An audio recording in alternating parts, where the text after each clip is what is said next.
In the winter of 1924, I returned to England. Lady Marchmain had written to me in Paris to tell me that Sebastian would complete his Levantine tour with Mr. Sandgrass in time to spend Christmas with his family. She invited me to Brideshead. Christmas with my uncle, however, was an engagement I could not break. So it was 2 days later that I travelled across country, expecting to find Sebastian already established.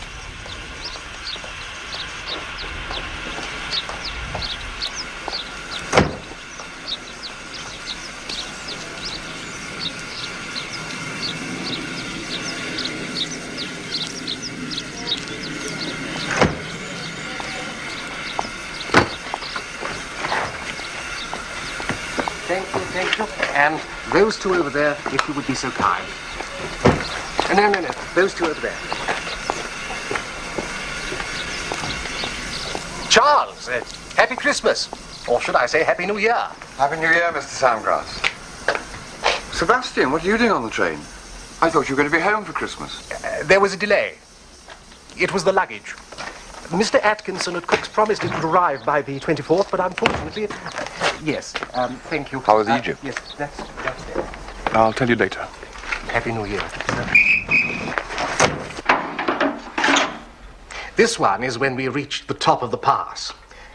We heard the galloping horses behind, and 2 soldiers came to the head of the caravan and turned us back. There they are on the right. They reached us only just in time. There was a band not a mile ahead. A band? Goodness, a jazz band? Dear Lady Julia, no.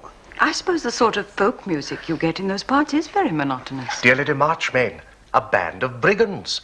The mountains are full of them. Stragglers from Kemel's army, Greeks who got cut off in the retreat.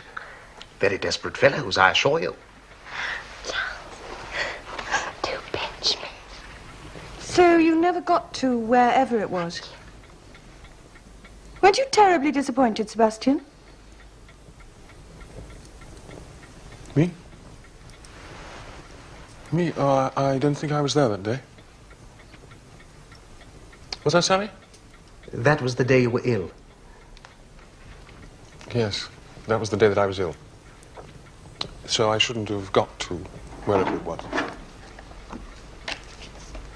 Should I, Sammy?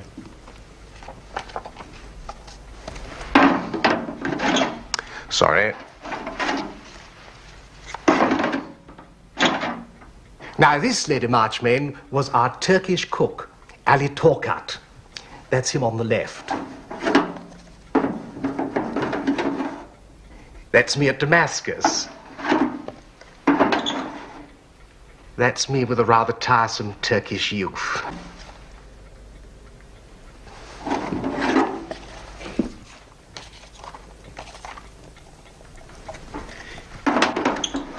This is a group taken near Jericho, I think. No, Jerusalem. All ruins and mules and you. Where's Sebastian? Ah. He held the camera. He became quite an expert as soon as he learned not to put his hand over the lens. Didn't you, Sebastian?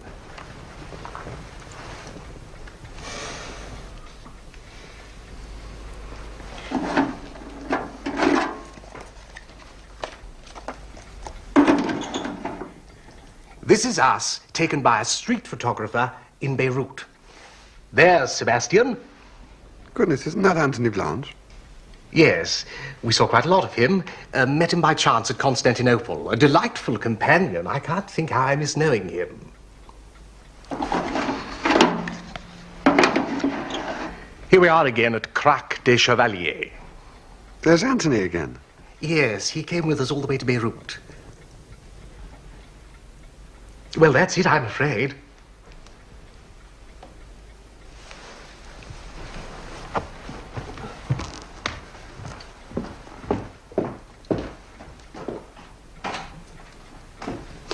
Thank you, Mr. Samgrass. Must have been a wonderful tour for you both. May I have a word with you, Bridie? Of course, Mother.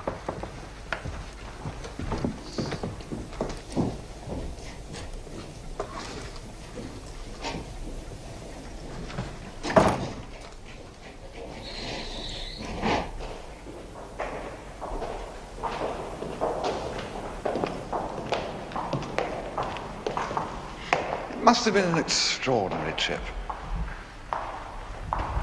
Yes.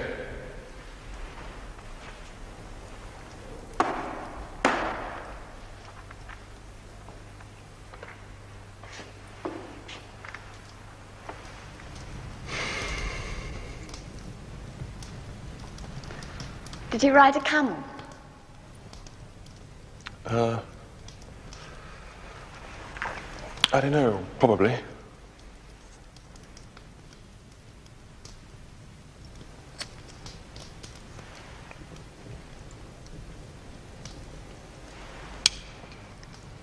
Will you tell me about Paris, Charles? Well, it's not very exciting in comparison. It's going very well. When are you going to come and stay, Sebastian? You'll like it. I suppose they all think you're wonderful over there. Well, it's amazing, but I don't seem to have put a foot wrong. Teachers are very good. Not sure about the students. They never go near the Louvre. Half of them are only interested in making a popular splash like Picabia. And the other half just want to do advertisements for Vogue and decorate nightclubs. Charles? Modern art is all bosh, isn't it? Great bosh, Cordelia. Oh, I am glad. Cordelia, why don't you run away and leave us in peace? Aren't you at all pleased to be home? Yes, of course I'm pleased. Well, you might show it. I've been looking forward to it so much.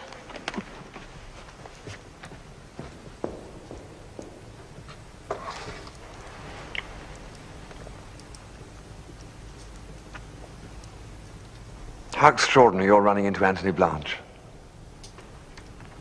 Yes, wasn't it?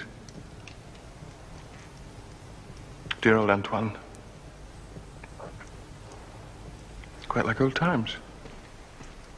Excuse me, my lord.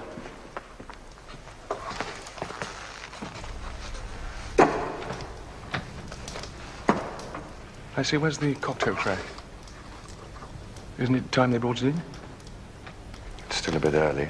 Mr. Wilcox is upstairs with her ladyship, my lord. Oh, never mind. Bring it in yourself. Mr. Wilcox has the keys, my lord.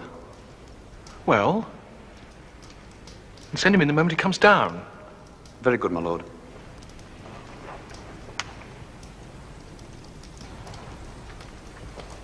Yes. Extraordinary meeting Anthony like that. He's very changed. You wouldn't have recognized him. He'd grown a great beard in Istanbul.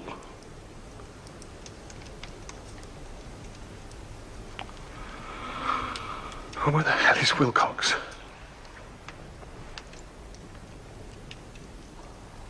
Very unbecoming, and I made him shave it off.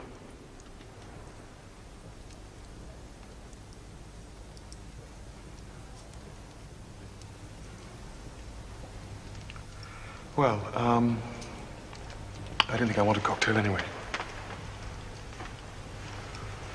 I'll go up and see Nanny, and then I'll have my bath.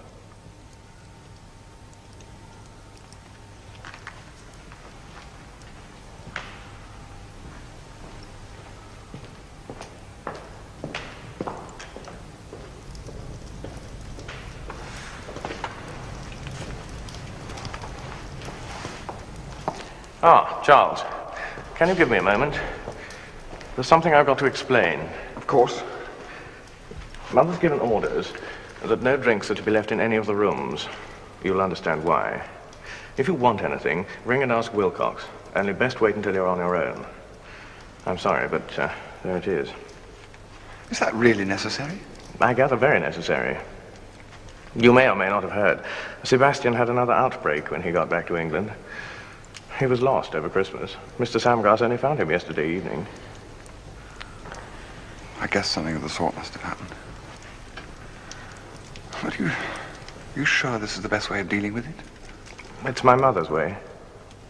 Oh, do have a drink yourself if you want. Now he's gone upstairs. It would choke me.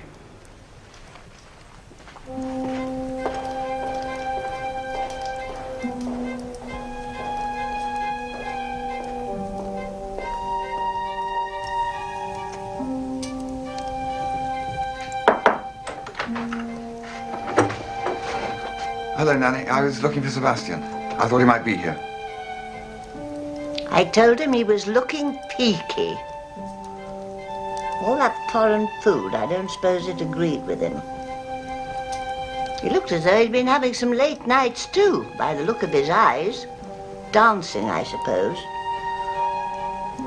And his shirt wanted darning. I told him to bring it here to me before it goes to the wash. Thank you, Nanny.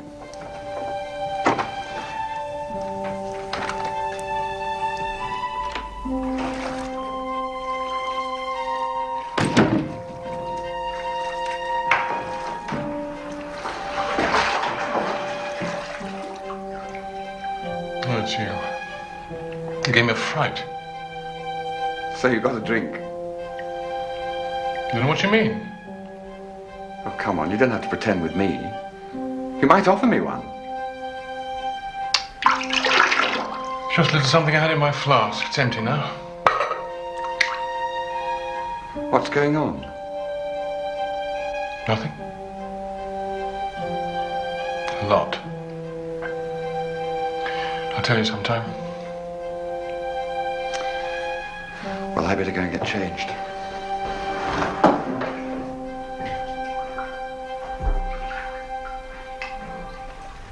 It is certainly true, Lady Marchmain, about the Levantine cuisine. It can have the most alarming aspects for the uninitiated. When we were dining with the Patriarch at Trebizond, we were offered that most special delicacy, the eye of the sheep in a bed of couscous. How very disgusting. Indeed, I was struggling to find my demotic Greek for I like sheep's eye, but sheep's eye doesn't like me. You seem to have borne your hardships very well, Mr. Samgrass. Yeah. Who's hunting tomorrow? I am. I'm taking that horse of yours, Julia, if you don't mind, just to show him to the hounds. That's all right. I think Rex is arriving sometime tomorrow.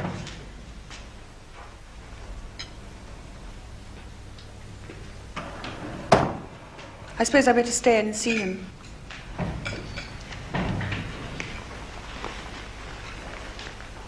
Sorry. A bit late.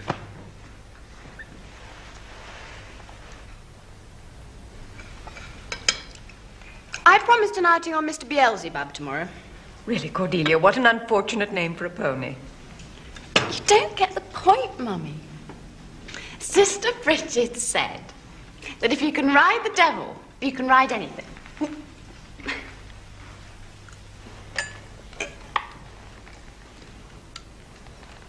Where is this meet? Is it here? Yes, it is. Well, if it's here, I'd like to hunt, please. That's do something for me. Of course. Be delighted. I would have asked you, Sebastian, but you always used to complain of being made to go out. Well, tomorrow I'd like to. Well, it's perfectly simple, then. You can have Tinkerbell. She's been going very nicely this season. No, thank you. I'll have whiskey, please.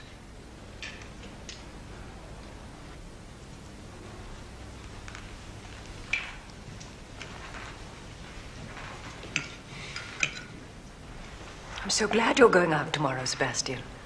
A day out will be so good for you. Mr. Samgrass was telling me how you both stood up to the hardships of your journey together. I had no idea you had to endure such discomfort. Is he?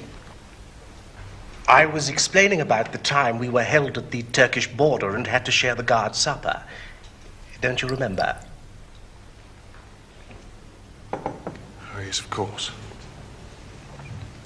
The guard's supper.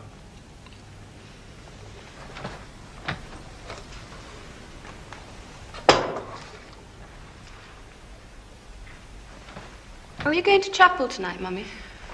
No, I don't think so. I think an early night will do us all good. Someone remind me to write out a note for the stables. I think Tinkerbell will suit you very well, Sebastian. You won't let me down tomorrow. Promise. You will try and look smart. Of course.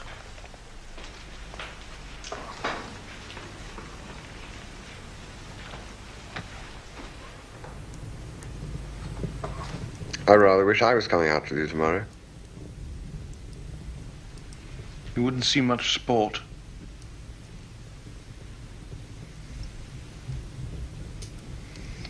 Tell exactly what I'm going to do. I shall leave Brideshead at the first cover. Hack across to the nearest pub and spend the entire day quietly soaking in the bar parlour.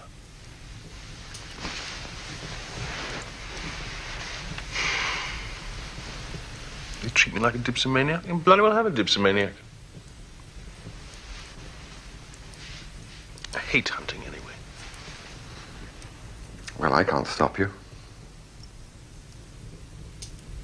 You can, as a matter of fact. By not giving me any money. They stopped my banking account, you know, in the summer. It's been one of my chief difficulties. Pawned my watch and cigarette case to ensure a happy Christmas. So I shall have to come to you tomorrow for my day's expenses. I won't. You know perfectly well I can't. Won't you, Charles?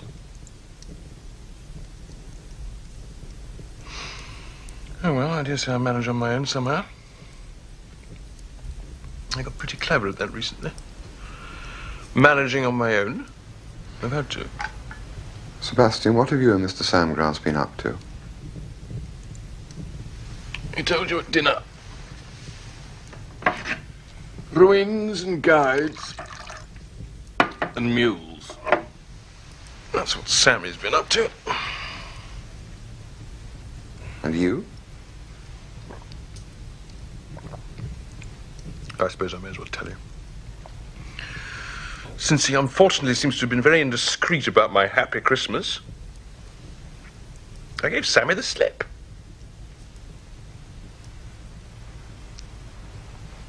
I had begun to guess.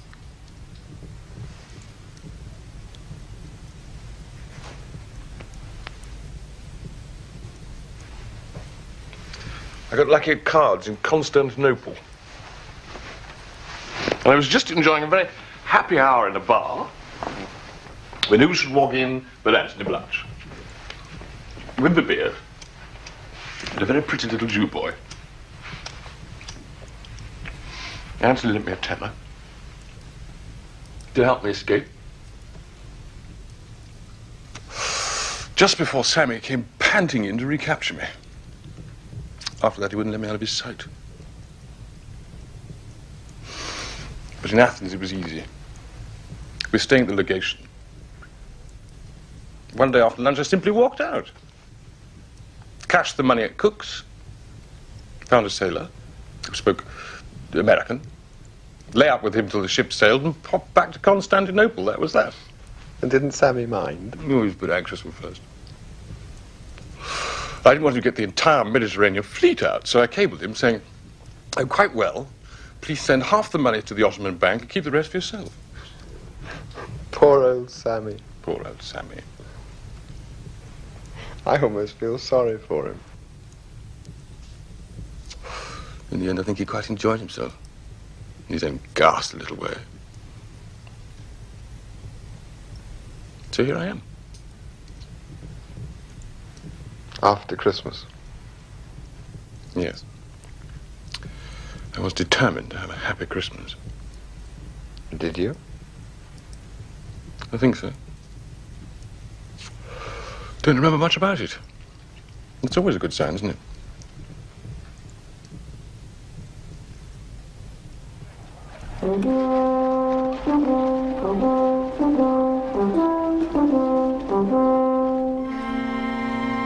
Sebastian? Sebastian?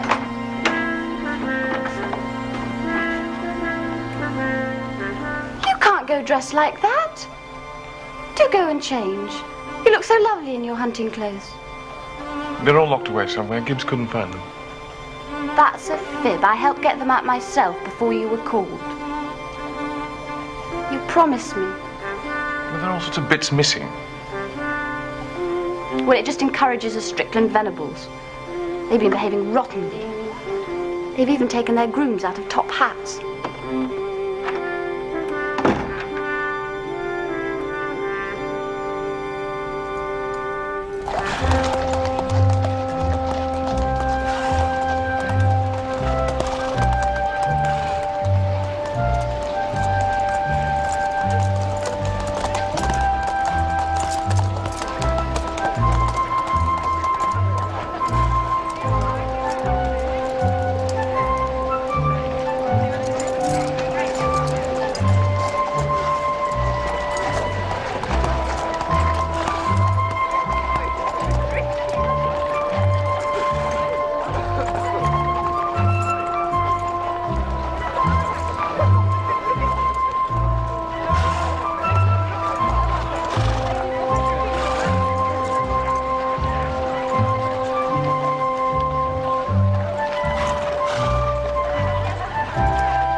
You see?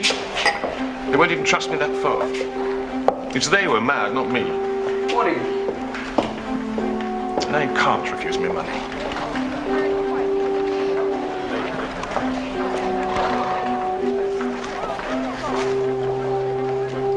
More.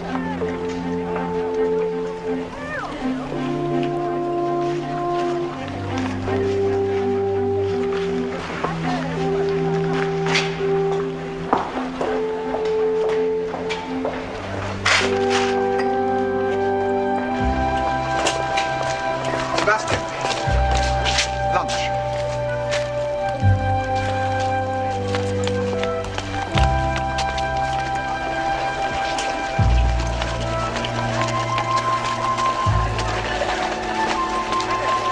Morning, Sebastian.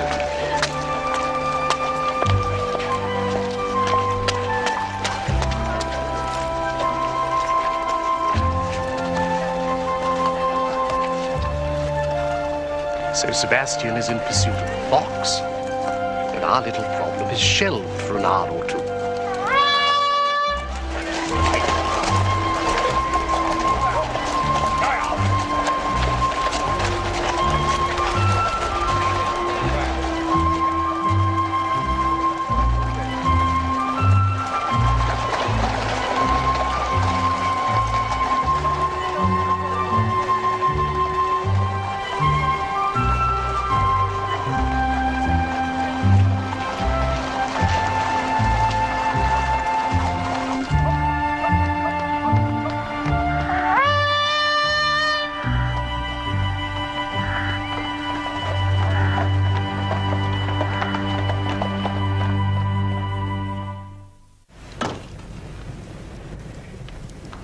I heard all about your grand tour last night. Ah, I rather supposed you might have.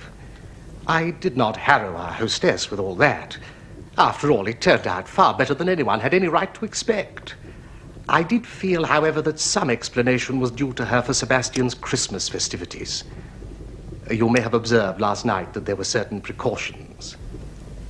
I did. You thought them excessive?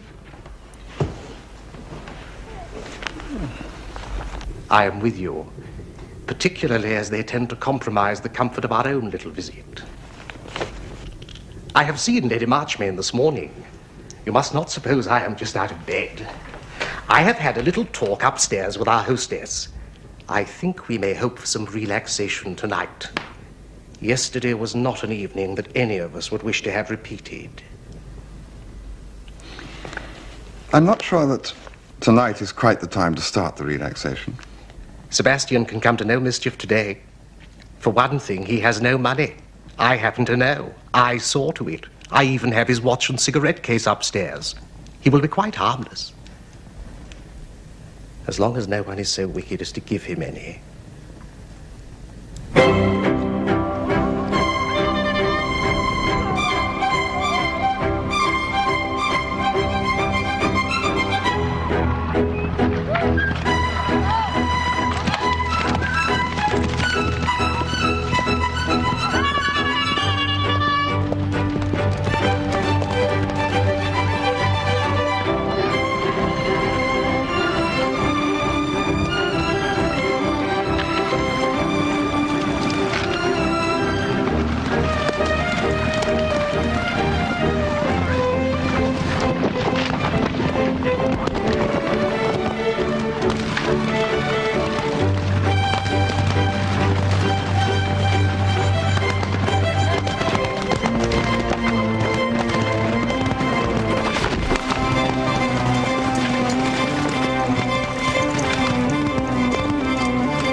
Don't you get bored with the subject?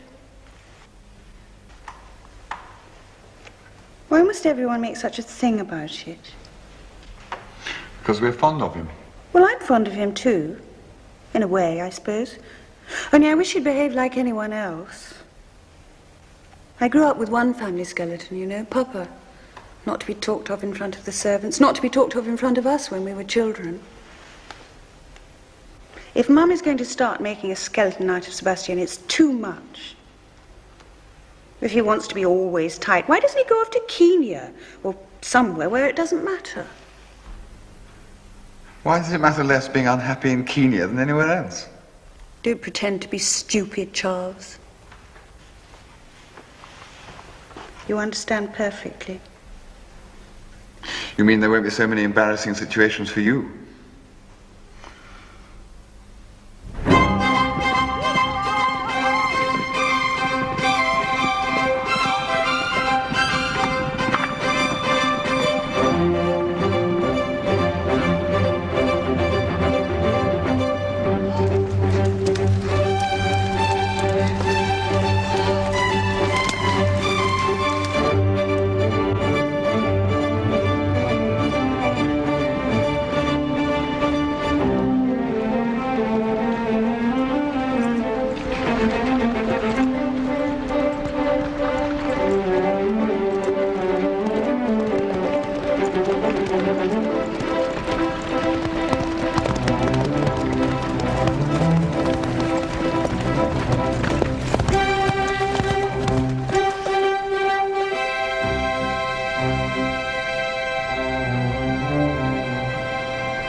When do you go to Paris, Charles? In about a month. I think I'm beginning to miss it. Now, I got a new studio on the Ile Saint-Louis. It's up about 6 flights of stairs, but it's a wonderful view. The light's quite different in Paris. I love that part. The river, Notre Dame. You must be happy there. I'm hoping Sebastian will come and stay with me when I go back. That would have been lovely, Charles.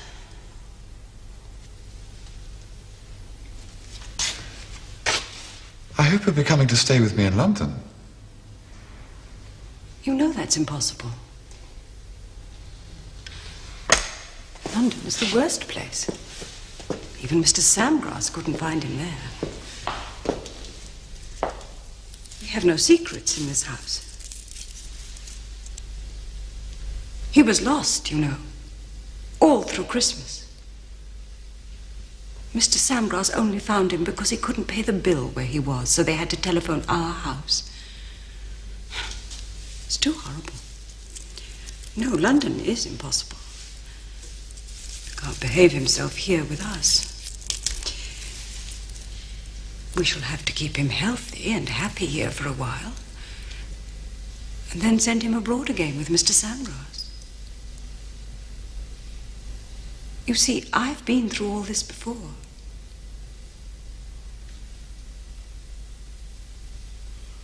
I hope he's having a good day.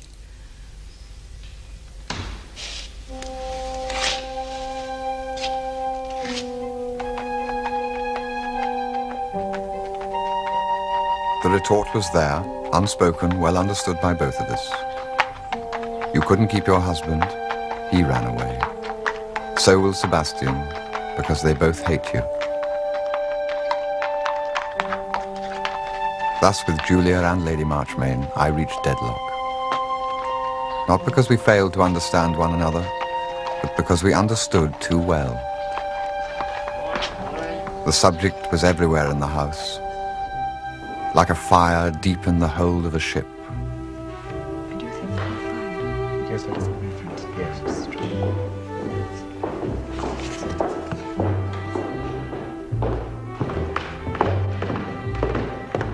Mummy, do look at Rex's Christmas present.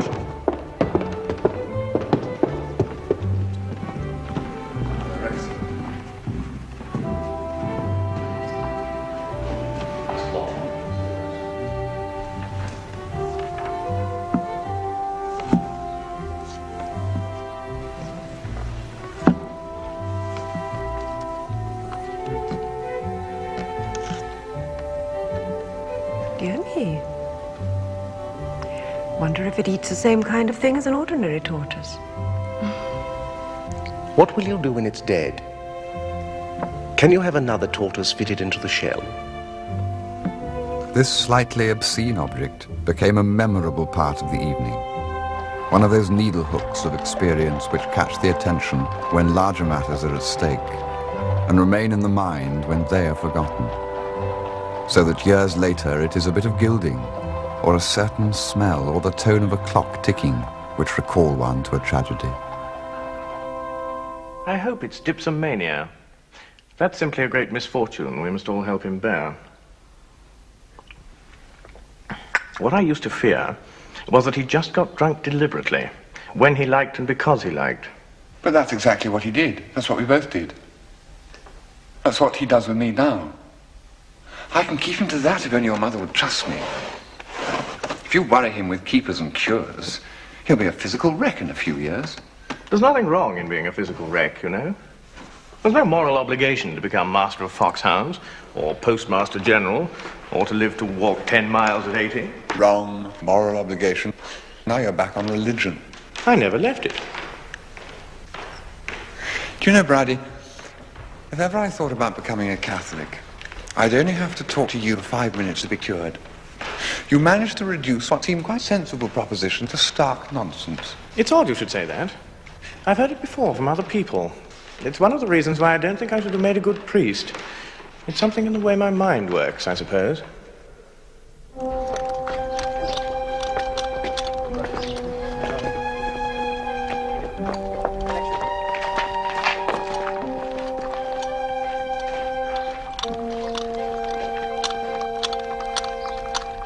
Send him to Boreas in Zurich.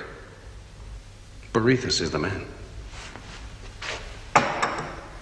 He performs miracles every day at that sanitarium of his. Oh, you know how Charlie Kilcartney used to drink. No. No, I'm afraid I don't know how Charlie Kilcartney drank. Well, 2 wives despaired of him. When he got engaged to Sylvia, she made it a condition that he go to Zurich and take the cure. And it worked. He came back 3 months later, a different man, and he hasn't touched a drop since, even though Sylvia walked out on him. Why did you do that?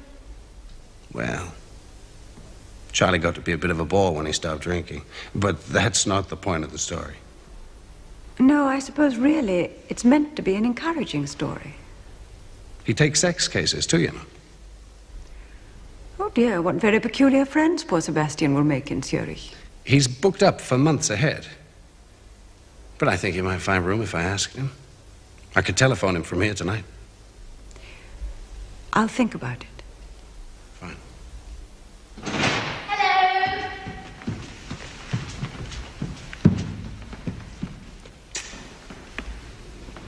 Hello, Rex. I could even. Oh, Julia, what's that? Oh, beastly. It's my Christmas present from Rex. Oh, I'm sorry. I'm always putting my foot in it. But how cruel. It must hurt frightfully. They can't feel. How do you know? I bet they can. I've already had one tea at Mrs. Barney's, but I'm still hungry. It was a spiffing day. You should have seen Jean Stickland Venables when she fell off in the mud. Where's Sebastian? He's in disgrace. Coming out in that beastly rat-catcher's coat and that mean little tie like something from Captain Morven's Rising Academy. I just didn't recognize him in the meet. And I hope nobody else did. Why isn't he back yet? I expect he got lost.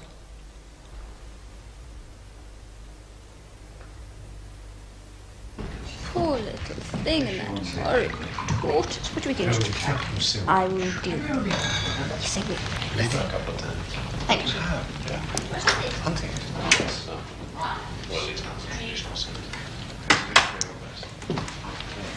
Did I hear Lord Sebastian come back, Wilcox? Yes, my lady, he's just arrived. He rang up from South Twining to be collected. He must have stopped for tea with someone. South Twining, who lives there? He spoke from the hotel, my lady. South Twining? Goodness, he did get lost. Thank you, Wilcox.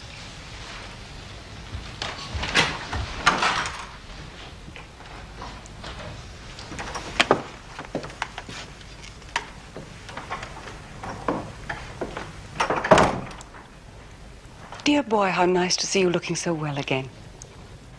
Your day in the open has done you good. The drinks are on the table. Do help yourself. Thank you. I will. There was nothing unusual in her speech but the fact of her saying it. 6 months ago, it would not have been said.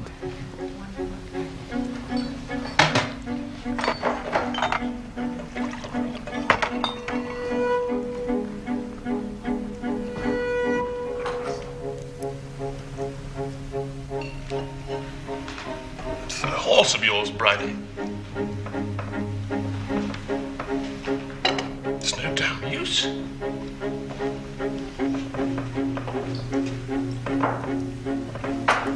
Couldn't get it over a molehill.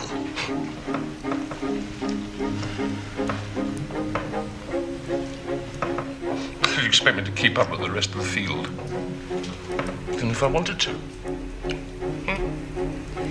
Don't sit too long, Bridie.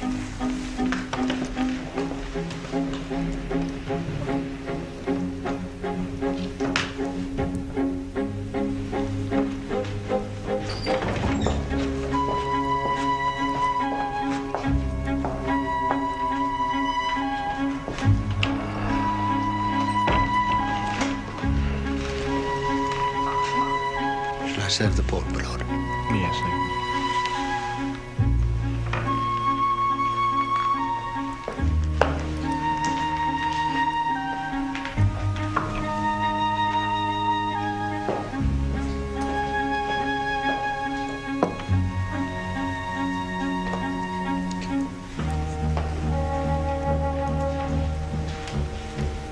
Charles, you saw it.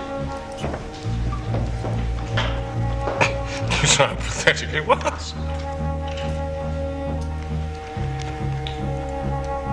You saw it.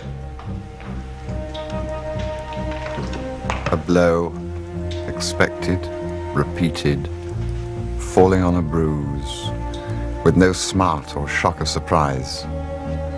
Only a dull and sickening pain and the doubt whether another like it could be born. That was how it felt sitting opposite Sebastian at dinner that night.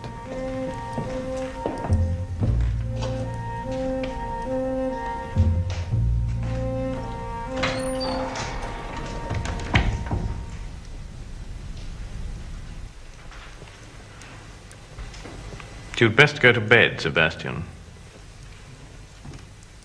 Some port first.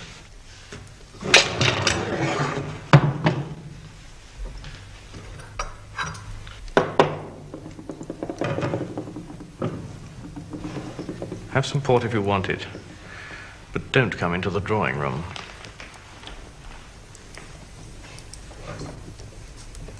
Too bloody drunk.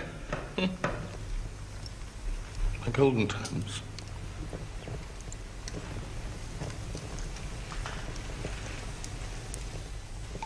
Gentlemen always too drunk. To join the ladies in olden times.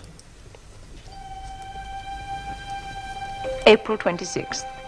Got some more red enamel paint, red to my mind being the best colour, and painted the coal scuttle and the backs of our Shakespeare, the binding of which had almost worn out.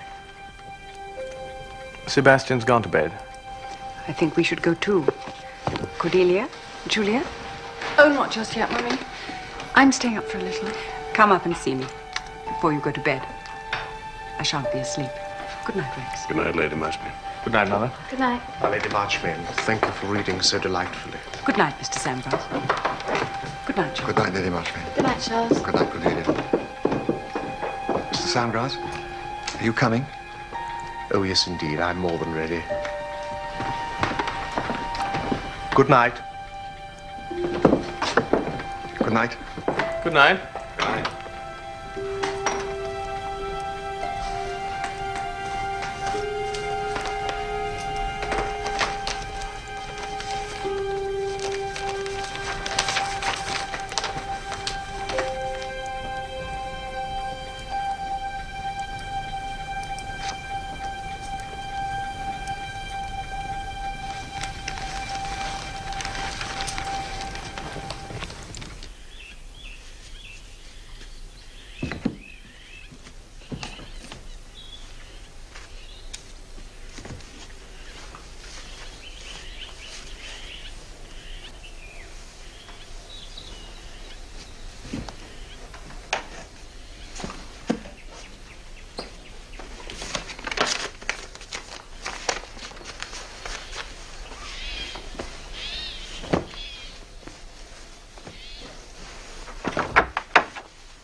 You're packed, Charles. What's happening? I'm going.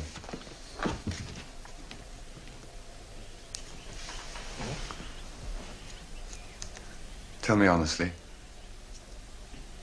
You don't want me to stay, do you?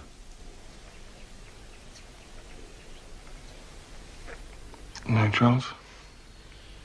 I don't believe I do.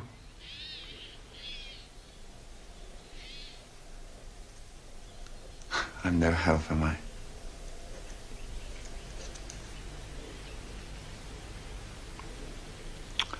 No help.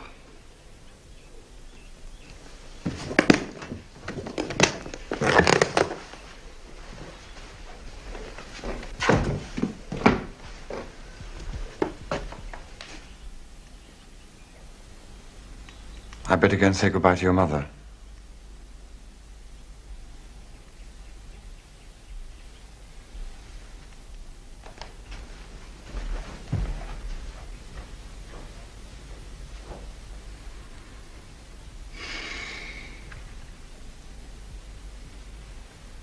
The problem is I've got a tremendous amount of work to get done before I go back to Paris. I'm sorry I'm not able to stay as long as I'd hoped.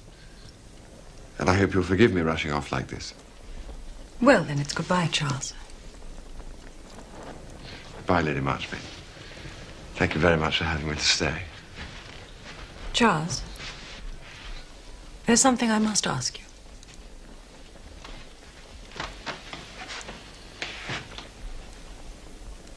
Did you give Sebastian money yesterday? Yes. Knowing how he was likely to spend it? Yes. I don't understand it. I simply don't understand how anyone could do something so callously wicked. I'm not going to reproach you. God knows it's not for me to reproach anyone. Any failure in my children is my failure. But I don't understand it. I don't understand how you could have been so nice in so many ways and then do something so wantonly cruel. I don't understand how we all liked you so much. Did you hate us all the time? I don't understand how we deserved it.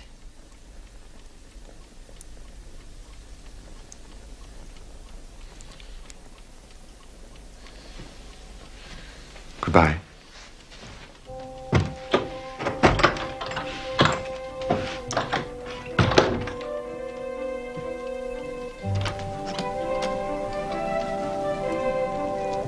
I remained unmoved. There was no part of me remotely touched by her distress. It was as I had often imagined being expelled from school. I almost expected to hear her say, "I have already written to inform your unhappy father." But as I drove away, I felt that I was leaving part of myself behind, and that wherever I went afterwards, I should feel the lack of it and search for it hopelessly, as ghosts are said to do.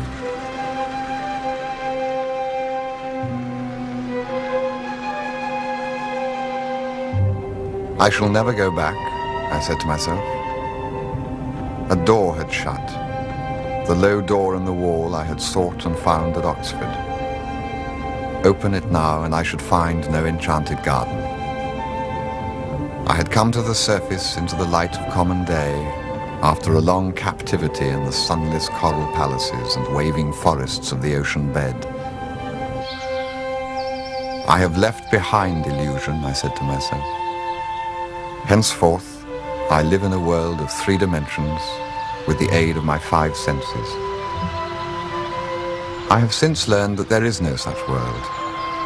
But then, as the car turned out of sight of the house, I thought it took no finding, but lay all about me at the end of the avenue.